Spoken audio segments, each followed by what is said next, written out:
ये बात 2013 की है। एक लड़का था विशाल, सीधा सादा, पढ़ाई में होशियार, शांत स्वभाव का लड़का, स्कूल के हर टीचर का फेवरेट, हर साल फर्स्ट आने वाला। लेकिन विशाल के जीवन में एक चीज की कमी थी, दोस्ती।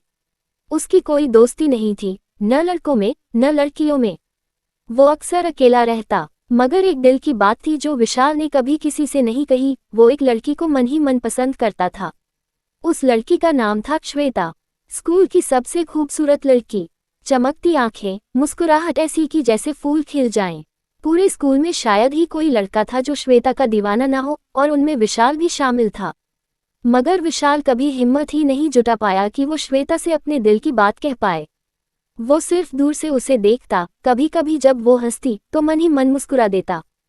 फिर स्कूल खत्म हुआ, कॉलेज शुरू हुआ। कॉलेज का पहला दिन एक नई शुरुआत थी, और इसी दिन विशाल की जिंदगी में एक नया मोड़ आया। अमर दिखने में स्मार्ट, बोलने में तेज, और सबसे बड़ी बात, लोगों से घुल मिल जाने वाला लड़का था। धीरे धीरे अमर और विशाल की दोस्ती हो गई। अमर को विशाल का सीधा सच्चा नेचर बहुत पसंद आया। विशाल शांत रहता था, क्लास में सबसे आगे था, और अमर को पढ़ाई में थोड़ी मदद भी चाहिए होती थी, तो उनकी दोस्ती गहरी होती गई। फिर कॉलेज में एक दिन श्वेता भी आ गई। विशाल की धड़कनें फिर से तेज होने लगी। लेकिन अब कहानी ने करवट ली। कुछ ही दिनों में अमर और श्वेता के बीच नजदीकियां बढ़ने लगी। अमर ने श्वेता को प्रपोज किया और श्वेता ने हाँ कह दिया, क्योंकि अमर न सिर्फ हैंडसम था बल्कि एक अमीर घर से था। श्वेता को लगा ये परफेक्ट है, स्मार्ट, अमीर और उसे पसंद करने वाला लड़का। और विशाल, उसका प्यार फिर से अधूरा रह गया। वो कुछ भी कह नहीं पाया, चुप रहा। अब एक तिकड़ी बन गई थी, विशाल, अमर और श्वेता, तीनों दोस्त। कम से कम ऊपर से तो ऐसा ही लगता था। लेकिन एक दिन ऐसा आया जो विशाल कभी नहीं भूल पाया। रात के करीब 12 बजे अमर ने बहुत ज्यादा शराब पी ली थी। वो बोल नहीं पा रहा था, लड़खड़ा रहा था। उसने विशाल से कहा, भाई प्लीज श्वेता को उसके घर छोड़ा, मैं तो अब ड्राइव भी नहीं कर सकता। विशाल ने उसकी बात मानी, पर अंदर से वो बेहद खुश था, क्योंकि पहली बार उसे श्वेता के साथ अकेले कुछ वक्त बिताने का मौका मिल रहा था। श्वेता को घर छोड़ते वक्त दोनों गाड़ी में बैठे थे। सड़कें खाली थीं, चांदनी रात थी, और बीच बीच में ठंडी हवा चल रही थी। श्वेता बोली, विशाल, तू बहुत अच्छा लड़का है, पता है। कभी कभी सोचती हूँ कि अमर जैसा दोस्त मिला तो ठीक है, लेकिन तेरे जैसा दोस्त होना बहुत बड़ी बात है। विशाल ने मुस्कुराकर जवाब दिया, मैं बस दोस्त ही तो हूँ। श्वेता को इस बात की गहराई शायद नहीं समझ आई, मगर विशाल का दिल उसी वक्त बहुत कुछ कह देना चाहता था, पर वो चुप रहा। उस रात की वो ड्राइव, वो बातें और श्वेता की मुस्कान विशाल के लिए किसी सपने से कम नहीं थी। पर उसे क्या पता था कि उसी रात कुछ ऐसा होने वाला है जो उसकी जिंदगी हमेशा के लिए बदल देगा। कुछ देर के बाद श्वेता का घर आता है। वह फिर विशाल को घर के अंदर आकर एक को कॉफी पीने के लिए बोलती है। विशाल का दिल ये सुनकर धड़कने लगता है। उसके लिए ये किसी ख्वाब से कम नहीं था। श्वेता ने पहली बार उसे घर बुलाया था, अकेले। हाँ बिल्कुल, विशाल जल्दी से बोला और उसके साथ अंदर चला गया।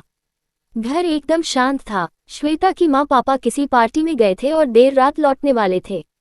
श्वेता ने फिर कॉफी बनाई और दोनों डाइनिंग टेबल पर बैठे। कॉफी की गर्म भाप और दोनों के बीच बहती हुई खामोशियां। इस माहौल में विशाल का दिल और भी बेचैन होने लगा। श्वेता उससे मुस्कुराकर बात कर रही थी। पता नहीं क्यों उस मुस्कुराहट में विशाल को उम्मीद दिखी। उसे लगा शायद आज वो कह दे जो सालों से दिल में दबा रखा है। और फिर उसने बोला, श्वेता, एक बात कहूँ। श्वेता मुस्कुराकर उसकी तरफ देखकर बोलती है, हाँ बोलो ना। विशाल फिर श्वेता का हाथ पकड़कर लंबी सांस लेकर बोलता है, मैं तुम्हें स्कूल टाइम से चाहता हूँ, और आज भी उतना ही चाहता हूँ। हर दिन तुम्हें देखकर जीता रहा हूँ, लेकिन कभी कह नहीं पाया। पर अब नहीं रह सकता। प्लीज तुम उस अमर को छोड़ दो, मैं तुम्हें ज्यादा खुश रख सकता हूँ। विशाल की यह बात सुनकर श्वेता के चेहरे की मुस्कान एकदम गायब हो गई।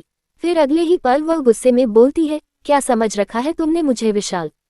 मैंने तुम्हें घर के अंदर इसीलिए बुलाया क्योंकि तुम एक अच्छे लड़के हो और मुझे इतनी दूर तक छोड़ने आए, इसलिए मैंने सोचा कि एक कप कॉफी तुमसे पूछ लूं, इंसानियत के नाते। पर मुझे नहीं पता था कि तुम्हारे दिमाग में ये सब चल रहा है। मैं तुम्हारे दोस्त की गर्लफ्रेंड हूँ और फिर भी तुम मुझसे ऐसी बातें कर रहे हो। विशाल हक्का बक्का रह गया। उसने कांपते हुए स्वर में कहा, श्वेता, मैं तुमसे बहुत प्यार करता हूँ। बस एक मौका दे दो। पर इससे पहले कि वह कुछ और कहता, एक जोरदार थप्पड़ उसके गाल पर पड़ा। श्वेता ने उसे थप्पड़ मारा था। वह गुस्से में बोलती है, चुपचाप से निकल जाओ मेरे घर से, मैं तुम्हारा चेहरा भी नहीं देखना चाहती। विशाल उसके थप्पड़ मारने से जैसे टूट गया था। वह अपने गाल पर हाथ रखता है और उसे एक नज़र देखकर वहां से चला जाता है।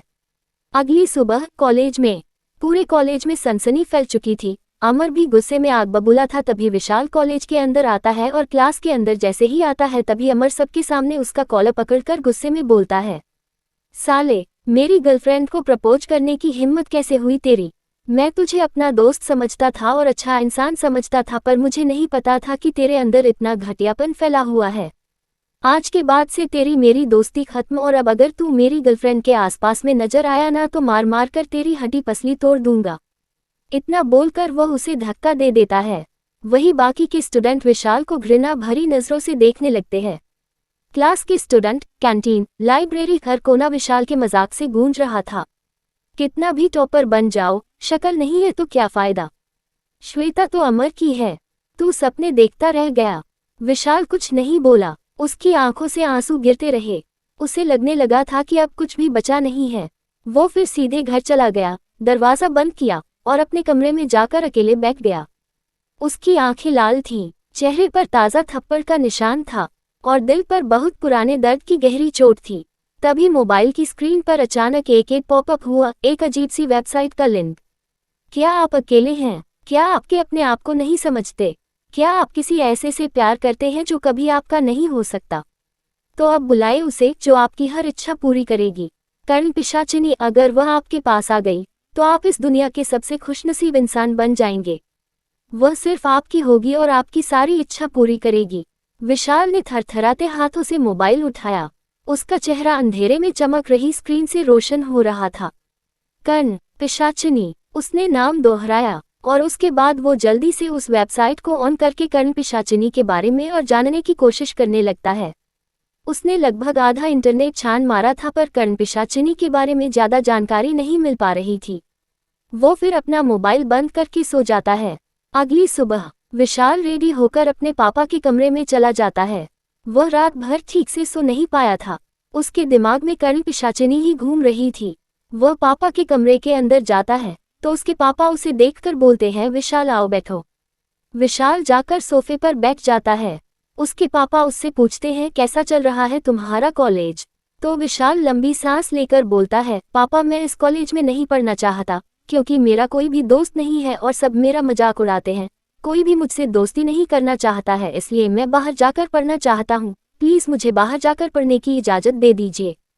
विशाल के पापा ध्यान से उसकी बात सुनते और फिर उसके कंधे पर हाथ रखकर बोलते हैं, ठीक है बेटा, अगर तुम्हारा यहाँ मन नहीं लग रहा तो तुम जहाँ जाकर पढ़ना चाहते हो मैं तुम्हें वही भेज दूंगा जहाँ तुम्हें सुकून महसूस हो। विशाल ये सुनकर मुस्कुरा देता है। कुछ दिनों के बाद विशाल देहरादून पहुँचता है। देहरादून एक शांत और पहाड़ी इलाका था जहाँ मौसम भी ठंडा और सुहावना रहता था। विशाल को ऐसे ही किसी जगह की ज़रूरत थी जहाँ शांति हो, कोई जान पहचान न हो और वह अकेले रहकर अपने मन की बातों को पूरा कर सके। जब विशाल देहरादून पहुंचा तो वहां पहले से ही उसके मौसी और मौसा रहते थे। उन्होंने विशाल को देखा तो बहुत खुश हुए और बोले, बेटा तुम हमारे साथ ही रहो, अकेले क्यों रहोगे, हमारा घर तुम्हारा ही है। मगर विशाल ने बहुत ही शांति से और आदरपूर्वक कहा, मौसी, मौसा जी, मैं चाहता हूं कि मैं अकेले रहूं। मुझे पढ़ाई में फोकस करना है और अपने आप को समय देना है। आप लोग चाहे तो कभी कभी मुझसे मिलने आ सकते हैं, लेकिन मैं अकेले ही रहना चाहता हूँ। पहले तो मौसी मौसा थोड़े हैरान हुए पर उन्होंने विशाल की बात समझी।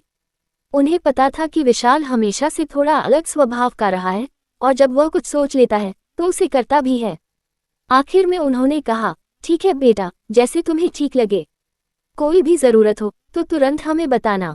फिर विशाल ने शहर से थोड़ी दूर एक ऊंची इमारत की टॉप फ्लोर पर एक BHK का एक फ्लैट किराए पर लिया।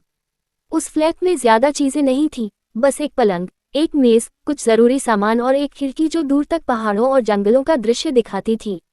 उसे इस जगह में वही मिला जो वो चाहता था, सन्नाटा, तन्हाई और पूरी आज़ादी। अब विशाल के पास कोई रोकने टोकने वाला नहीं था। वो सुबह कॉलेज जाता और बाकी पूरा समय अकेले कमरे में बिताता, पर उसका असली मकसद था कर्ण पिशाचिनी की साधना की शुरुआत। लेकिन अब उसके सामने एक नई चुनौती थी। साधना कैसे की जाए, उसे अभी तक इसका सही तरीका पता नहीं था। क्या सच में कोई है जो उसकी हर इच्छा पूरी कर सकता है, या फिर ये रास्ता उसे अंधेरे की उस गहराई में ले जाएगा जहां से लौटना नामुमकिन होगा। अगर आप जानना चाहते हैं कि आगे विशाल ने क्या किया, तो इस कहानी को ज़्यादा से ज़्यादा लाइक करें। 1000 लाइक्स पूरे होते ही मैं इसका अगला भाग लेकर आऊंगी, जहां शुरू होगी कर्ण पिशाचिनी की असली दास्तान। रहिए तैयार, क्योंकि अगला भाग इतना खौफनाक होगा कि आप सिर्फ कहानी में नहीं बल्कि उस डर में भी जिएंगे।